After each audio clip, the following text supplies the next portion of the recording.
অভিমানের সাথে সম্পর্কের সংজ্ঞা যেদিন পুরোপুরি লেখা হবে, সেদিন প্রতিটি মানুষ সুখী হবে। অভিমান করলেই হয় না, অভিমান বুঝে নেওয়ার মানুষ থাকতে হয়। তুমি চাইলে অভিমান করতেই পারো, কিন্তু তোমার নিজের মানুষ যদি অভিমানকে রাগ বলে ভুল করে অথবা অভিমানের ভাষা পড়তেই না পারে,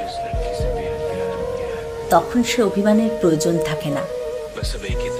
অভিমান অনেকটা জমলে তার থেকে বেশি আঘাত কোথাও থাকে না। তোমার নিজের জন যদি তোমার কথা বুঝতে না পারে, তাহলে নিজে থেকে হাত ধরে কাছে টেনে নাও, বুকের মধ্যে সেধিয়ে শব্দ শুনতে দাও। অভিমানের সময় বুকের ভেতরকার শব্দ অবধি বদলে যায়, একদম শেষে গিয়ে মানুষ অবধি বদলে যায়।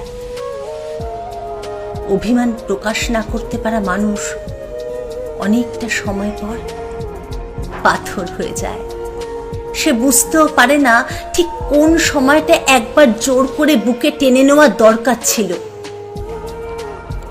পৃথিবীতে অনেক দরকারি কাজ আছে, হয়তো ভবিষ্যতেও থাকবে, কিন্তু অভিমান বুকে রেখে রাত পার করতে না দেওয়ার মতো দরকারি কাজ আর কিছু নেই, অন্তত সম্পর্কের ক্ষেত্রে তো নয়ই।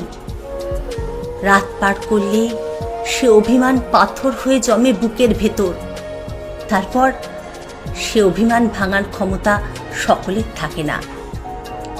ভালোবাসা থাক, অভিমানও হোক অল্প অল্প, কিন্তু অভিমান ভেঙেও যাক, কাছের মানুষ নিজের মানুষ বুকে আঁকড়ে নিক, একে অপরের দিকে চেয়ে বসন্ত পার করুক, সুস্থ হোক প্রতি সম্পর্ক।